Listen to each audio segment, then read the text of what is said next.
बड़ी देर से ये रूमर्स जब चल रहे हैं कि जी इस वक्त एस्टेब्लिशमेंट गौर कर रही है कि टेक्नोक्रेट्स को कैबिनेट में इंडक्ट किया जाए, और ये 2-3 लोग जो कि बड़े करीब जाने जाते हैं वो कि ये कहते हैं जी फाइनेंस मिनिस्ट्री सही काम भी नहीं कर रही, फाइनेंस मिनिस्टर को बदला जाए या बदल रहे हैं, कुछ इस तरह की बातें हो रही हैं। तो मैं आपसे ये जानना चाहता हूं कि क्या ये इंडिविजुअल्स को, पीएचडीज या कोई कॉम्पिटेंट इंडिविजुअल्स को लाके बिठा दें सिस्टम के ऊपर तो क्या सिस्टम बदल जाएगा, डिलीवर करेगा? पहले तो अब ये बात करेंगे, फिर दूसरी मैं आपसे बात ये करूंगा कि इकोनॉमिक पॉलिसी मेकिंग जो होती है पाकिस्तान में वो कौन से एक्टर्स करते हैं और वो कैसे होती है। नाज़रीन को जरा समझाना भी है क्योंकि मैशत मैशत की बात होती है, but people need to understand कि कौन कौन से इदारे, कौन कौन सी मिनिस्ट्रीज, कौन कौन सी बॉडीज जो है इस प्रोसेस में उनकी शमूलियत होती है और उसको हम कैसे बेहतर बना सकते हैं। तो सबसे पहला तो ये सवाल मुझे आप ये बताइए कि आप क्या समझते हैं कि मौजूदा फाइनेंस मिनिस्टर जो है वो इज ही डिलीवरिंग वेल? देखिए जी, कोई फाइनेंस मिनिस्टर ने पाकिस्तान में डिलीवर नहीं किया, वरना आज हम इस मेस में न होते। जो फाइनेंस मिनिस्टर आए सिर्फ कुर्सी की खातिर आए। ठीक, जिस फाइनेंस मिनिस्टर को आके यहाँ काम करना है उसको सर पे कफन बांध के काम करना होगा, तौबा तौबा, और कोई तरीका काम करने का नहीं। बिकॉज क्वाइट फ्रैंकली सिस्टम इतना बिगड़ा हुआ है। ये सिस्टम फाइनेंस का नहीं है। ये सिस्टम जो हम बार बार कहते हैं स्ट्रक्चरल रिफॉर्म, स्ट्रक्चर की कोई बात नहीं करता। स्ट्रक्चर ये है कि आपका धड़, आपका ढांचा, आपका जनाब स्पाइन, आपका टांगे, हर कुछ इस मुल्क में बिगड़ा हुआ है। अगर कोई आके यहाँ अंडा तोड़ना नहीं चाहता तो ऑमलेट नहीं बनेगी। पहली चीज जो भी आएगा उसको तोड़ना पड़ेगा। जिसको नोबेल प्राइज इस साल मिला है उसका नाम क्या है? सोचिए, उस टर्म का नाम जो सब यूज करते हैं, किसी को समझ नहीं आती, उसका नाम है creative destruction. We need to destroy this system to make a new system. ये कॉलोनियल सिस्टम जो हमें, गोरा बहुत चालाक है, मैं बार बार कहता हूँ गोरा बहुत चालाक है, हम बहुत बेवकूफ है। गोरे ने हमें पकड़ाया, लॉर्ड माउंटबेटन ने, पुत्र मेरा सिस्टम ले लो, मेरा गवर्नर जनरल ले लो, मेरा सब कुछ ले लो, हम वही चलाई जा रहे हैं। ठीक है, जैसे अमेरिका जाता है कहता है वेनेजुएला को मेरी चीज ले लो, कोई बात, महीना का वापस आ जाओ भाई तुम, एक दिन हमें भी शायद वापस ले लें, बड़ी हमारी खुशकिस्मती होगी, क्योंकि हम तो नहीं चला सकते।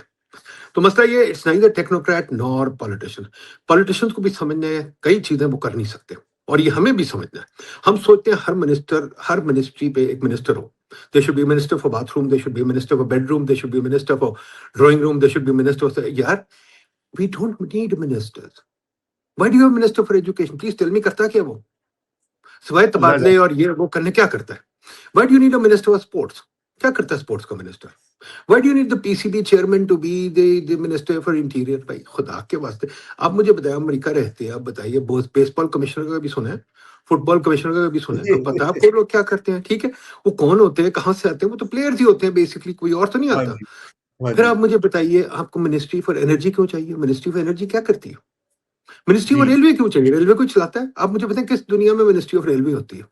ठीक है, पहले तो हमें मिनिस्टर कम करने हैं। हम, हर बंदा चाहता है कि मैं बैकडोर से आऊं, फिर चला जाता है प्राइम मिनिस्टर के पास, मुझे मिनिस्टर बनाओ, मिनिस्टर बनाओ, मेरे पास 10 बंदे हैं, वो कहते हैं मिनिस्टर बनाओ, तो उसको मिनिस्टर बनाते हैं। मैंने कई दफा मिनिस्टर देखा बगैर सोचे से, मिनिस्टर फॉर यूथ, एक दफा मिनिस्टर बन गया बंदा, वो कमरे ढूंढता फिर आता, मैं दफ्तर कहाँ बनाऊं? ठीक है, वो गाड़ी ढूंढता फिर आता। नहीं, आप सही कह रहे हैं। आप देखें, टेक्निकली आप बात दुरुस्त कह रहे हैं, लेकिन पाकिस्तान की एक रियलिटी भी है ना, पॉलिटिकल इकोनॉमी। मिनिस्टर का मतलब ये होता है कि उसने जाके कोई नौकरियां बांटनी है, उसने झंडे वाली गाड़ी दिखानी है, अपने हल्के में जाके बताना है देखो जी मेरा टैका शैका है। लेकिन नदीम भाई, दीज आर ऑल्सो, ये अब कल्चर भी तो हमारा अथॉरिटेरियन और ये पेट्रनेज ड्रिवन कल्चर है और चेंज होना चाहिए। मैं आपसे बिल्कुल मुत्तफिक हूं, एज यू नो, मगर ये अब ये जो है आप उसको बिल्कुल अबॉलिश भी नहीं कर सकते। ओवरनाइट चेंज भी बड़ी देर में आएगी, क्योंकि ओवरनाइट चेंज करने को कोई तैयार नहीं है। ये ब्यूरोक्रेट्स जो है, देखें, मिलिट्री भी ब्यूरोक्रेसी है।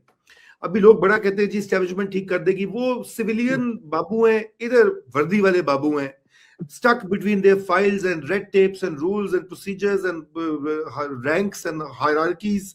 तो मसला ये है कि अल्टीमेटली तो फिर किसी पॉलिटिकल क्लास के ही लोगों को आके इस सिस्टम को बदलना होगा। ये ब्यूरोक्रेट्स तो नहीं बदलेंगे। मैं आपको ये बता दूं, जजेस ने कहाँ बदला है? कॉलोनियल जुडिशरी है, हमने पहले कितनी बार इस पे बात भी की है, वो अपने उसी चक्कर में चलते। तो आप ये मुझे बताइए कि ये इसको, चूंकि आप सही कह रहे हैं, सिस्टेमिक चेंज चाहिए, एक इंडिविजुअल्स की चेंज नहीं चाहिए, लेकिन वो किस तरह मुमकिन है ये बताएं ना थोड़ा सा, आपने इसके ऊपर।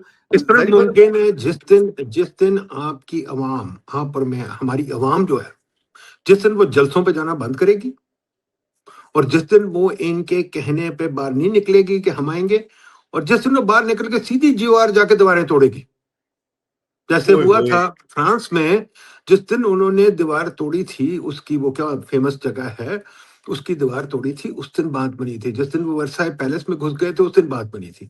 हमारे लोगों को ये, अब मैं नहीं कहता कि ये करें, पर थ्रेट तो कम से कम करें ना। डिज़रायली को जब पता चला कि लंदन में कलरा फैल रहा है, उसने क्वीन विक्टोरिया के पास गया, उसने कहा madam the people want Saint James Park. उसने कहा मैं नहीं देती।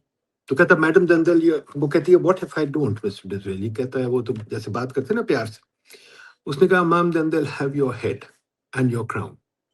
ये जिस दिन थ्रेट होगा तो उस दिन लोग करेंगे। अगर आप ये सोच रहे हैं कि ये खुद ही कर देंगे तो कभी नहीं करेंगे। हमें लोगों को डिमांड करनी है, बजाय लोग जाए उधर कि चीनी की कीमत कम कर दो, बजाय जाए हमें कुछ और वो दे दो, सब्सिडी दे दो। लोग कहें नहीं, हमें सिस्टमिक चेंज चाहिए, हमें मेरिट वाला सिस्टम चाहिए, हमें पुराना निज़ाम ये तोड़े, हमें पटवारी से निजात दिलाएं, हमें लोकल गवर्नमेंट दे, मेरे शहर की गवर्नमेंट हो, आप ना मेरे शहर पे हुकूमत करें, आप मेरे से टैक्स कम लें, आप टैक्स बहुत ज़्यादा ले रहे हैं, आप मेरे कारोबार में मत हैं। जैसे मैंने आज यहाँ देखा था एक वो सुपरमार्केट में एक लगा हुआ है फ्लायर सेइंग के POS जो पॉइंट ऑफ सेल सिस्टम है वो पता नहीं ये हुकूमत की दहशत गर्दी है, ये क्या समथिंग लाइक दैट। ठीक है, the point is people have to wake up and understand what the government is doing. If the people don't, then I would suggest another thing, the government has every right to screw people who don't know what they are doing. और इसकी मिसाल मैं आपको देता हूं, अगर मैं अभी आपके साथ स्क्रीन शेयर करता, मैं भी लगा देता। सबसे बड़ी मिसाल जब मैं रहता था इजिप्ट में, वहां थी पिरामिड। 400 साल लोगों ने लगा दिए पिरामिड बनाते बनाते, किस लिए? क्योंकि बादशाह की कब्र थी, और आज तक हम देख सकते हैं बादशाह की कब्र। वो जो लोग मर गए पिरामिड बनाते बनाते, जो टैक्स देते रहे, उनका कोई जिक्र नहीं होता। तो गवर्नमेंट का तो रोल यही है कि ताजमहल बना दो। क्यों? क्योंकि बादशाह की बीवी मर गई। उसमें कितने बंदे मर गए हमें नहीं पता, उसमें कितने फैमिन आ गए हमें नहीं पता। तो अगर आप हुकूमत को खुला छोड़ेंगे, जो मुझे इनलाइटमेंट का जो सबक आता है, अगर आप हुकूमत को खुला छोड़ेंगे जैसे ट्रंप को छोड़ दिया गया, तो वो तो करेगा काम। हुकूमत का चेक लोग ही रखते हैं, और लोग अगर डिवाइड हो जाए तो बादशाह के लिए सबसे अच्छी चीज होती है कि लोगों को डिवाइड करके रूल करें। अगर आप चाहते हैं कि आपका ब्रांड या कारोबार हजारों नाजरीन तक पहुंचे, तो हमारे साथ एडवर्टाइजिंग करें। अपनी प्रोडक्ट को सही ऑडियंस तक पहुंचाने के लिए हमसे राब्ता करें। एडवर्टाइजिंग के लिए नंबर स्क्रीन पर मौजूद है।